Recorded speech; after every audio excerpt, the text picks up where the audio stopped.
You're listening to His Empire of Dirt, Chapter 6, Journal 1. September 15th, 1948. Mike is in the hospital. They're not letting me visit him. I asked Mother why, and she did not answer. I asked Father why, and he hit me again. Again. I just want Mike back. I don't even know if he's alive. Plus, Mike has my bunny. I'm without two friends now. September 16th, 1948. I keep asking about Mike, and my parents don't say anything. I went around the block and asked my neighbours, those who'd seen car hit him. None of them say anything to me. Am I really that repulsive?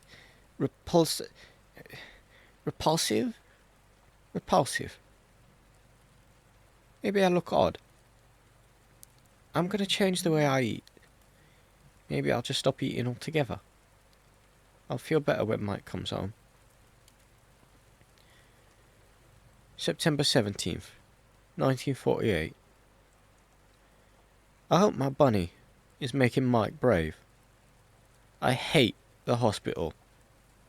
I think Mike and I are very similar. So maybe he hates the hospital too.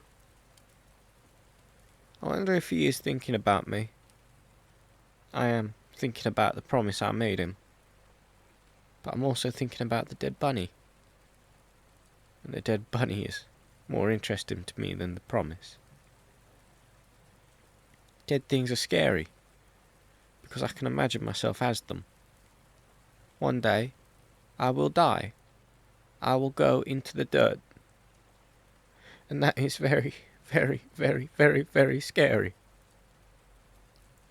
Reasons dead things are scary. Number 1. Father used to walk without a cane, and now he walks with a cane. It is because of millions of dead things that he walks with one, and now he hits me with it.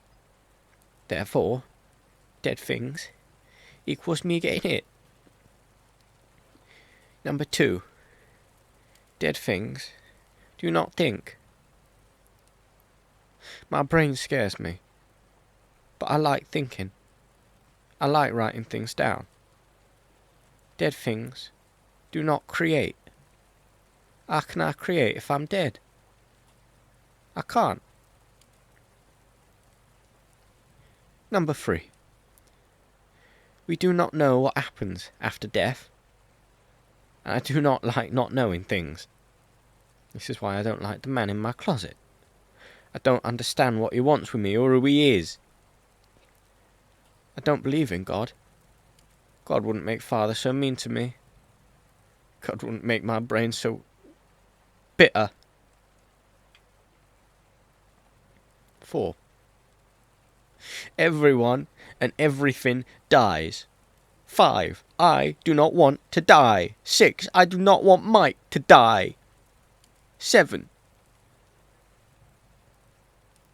If Mike is a dead thing, then he won't come home. And then I won't have any friends anymore.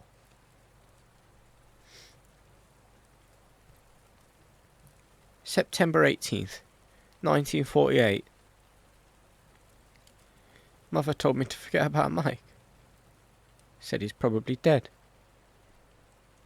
Why won't he come home? Does he hate me? Did I do something wrong? I told him I was sorry. I lied to him and told him I was sorry. Was it a lie? I don't understand my head. The bunny was dying. I just wanted to see why. Why did he look so mad? Was he going to hit me like Father hits me? Why won't he come home? I just want a friend. I just want him to stop hitting me.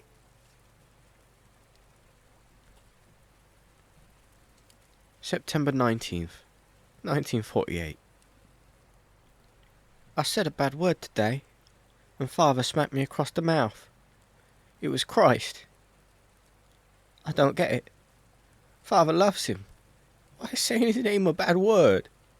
There are worse words, like death, like fuck. I like that word. It's funny. I wonder if Mike says bad words. Christ, Christ, Christ, Christ, Christ, Christ, Christ. Examples of Christ. Christ, when will Mike come home? I really do think he might be gone. Number 2. Christ made my head hurt. Fuck you, Christ. September 20th, 1948. I'm writing this at night. I can see the man in my closet. He's looking back.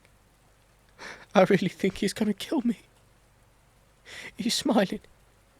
He's scary. I think he's crying. Does he miss Mike too? Mike, please come home. September 21st, 1948. Mike told me to be decent, so I'm trying to be. The neighbours were cruel again, and I did not say mean things to them. They punched me, but they got bored, so that's better than nothing. I hope that if I'm decent, and I keep my promise, Mike will come back. I'm so scared, all of the time. Am I gonna die like Mike has? September 22nd, 1948. I don't pray or believe in Christ. But today I got on my knees and I shut my eyes tight and out loud I yelled to God, please let Mike come home and be okay and forgive me, and I'm sorry for being bad. Am I bad? Am I sick? Why would God make me like this? Answer, he's not real. Other answer, nothing happens for any good reason. Other answer, Mike hates me and this is why he's not coming home. September 23rd, 1948. I made a new bunny. Hopefully, Mike'll like it, and it'll make him...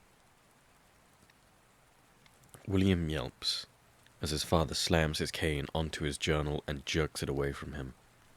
He scoops it from the floor, sneering as he reads the content. William can't take it. His words are for his journal, not for his father. William leaps up to grab it, and his father backhands him. Give it back! William exclaimed, despite the stinging on his face. Oh, brave now, are you? Give it back! I need to tell Mike! Forget about Michael! His father orders, and he hits him again.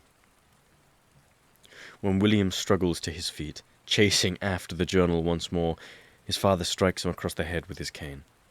William's entire world dizzies as his father approaches the fireplace.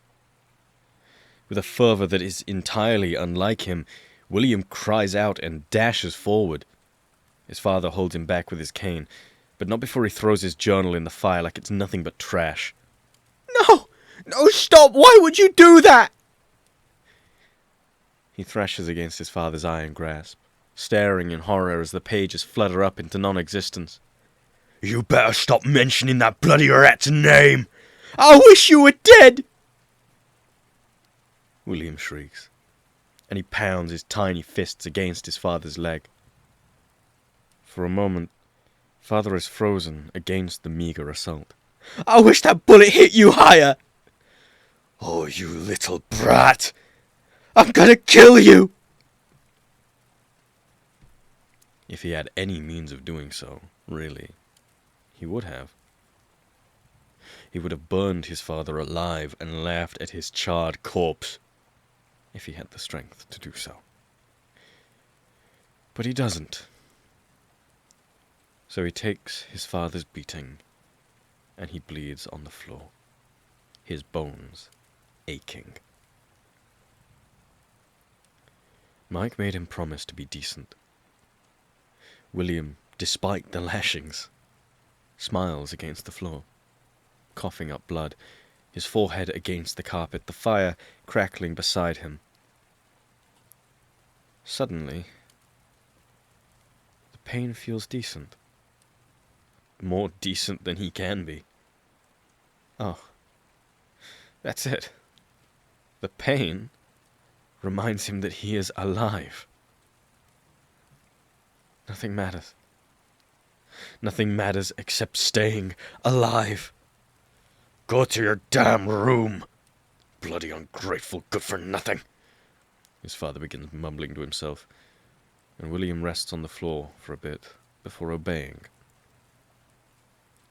Mike isn't coming home.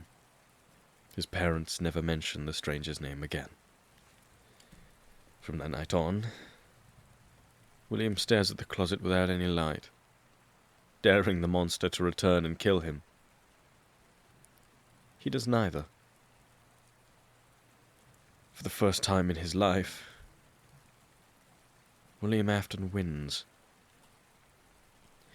And Christ, it feels good. It feels brilliant to win. He realizes here, in the darkness, that he always wants to win. He never, ever wants to be scared again. And he always wants to win. He wants to win so terribly. But whenever he thinks of pounding a bully's skull into the dirt until it cracks, whenever he thinks of pushing farther down the stairs, whenever he thinks of lighting his entire block on fire, and always, he will be smiling in each scenario. He thinks of a strange man that he had met one weekend when he was 10, and how really, the only thing he can remember about him is that he made him a promise to be decent. He doesn't know why, but he tries. He tries to be decent. No matter what, though, Father still hits him. He loses the weight and gains muscle. One of his few wishes come true. And he gets tall.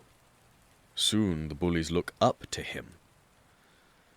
And with the creeping, beautiful realization, William realizes it's because they're scared of him.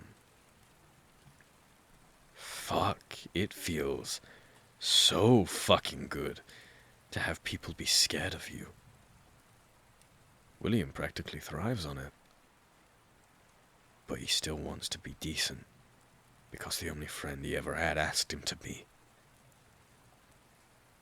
Eventually, though, he forgets what that strange man said, and it drives him insane to have the promise on the tip of his tongue without having the memory to conjure it to his lips. "Mom," William says at some point, his mother's hair almost entirely grey. "Do you remember, about 7 years ago, when Grandpa died?" His mother nods without looking up from her newspaper. "Do you remember that strange fellow that stayed with us that weekend?" "Oh, enough of that, William," his mother chastises. "That was just your imaginary friend you thought of." "What about—" "I said enough, William. Just your imaginary friend." She rolls her eyes as she flips the page. "Really, boy? Do you think anyone would want your company long enough for them to stay the entire weekend?" William narrows his eyes at her. Only a year until he's free. He already has plans to go overseas for school, because he's damn sick and tired of the bullshit in 93 Hare Street. He has the sinking suspicion that his mother is lying. But at the end of the day, he has no proof of the friend he once had, other than an unreliable memory. After all, Mother is right. Who the hell would ever want to be friends with William Afton? He goes to his room and tinkers with his rabbit, It's a life-sized one, studied from the gardens outside. He does not remember the stranger's name, but he remembers the dead rabbit. And, oh Christ, he wishes he could twist a rabbit's neck and study it himself. Perhaps bring it to life like Frankenstein's monster with his creations. He watches the rabbit bounce throughout the room, and he frowns. There's something missing, but he does not know what. Maybe there has always been something missing. He looks to the closet, where his boogeyman used to be. There is nothing there but darkness and some hanging coats. He sighs, and all over again, he is nothing but alone. He could kill everyone on Hare Street, everyone that never loved him, everyone that ever hurt him. But there is a lingering promise somewhere in the back of his mind, the promise that he has long ago forgotten. He is nothing but curious. If it kills him, and nothing will ever kill him, because he is so terribly afraid of dying, even after cultivating negative things worth living for, he will find out what the promise he made to his imaginary friend was. He has to. He'll go mad if he doesn't.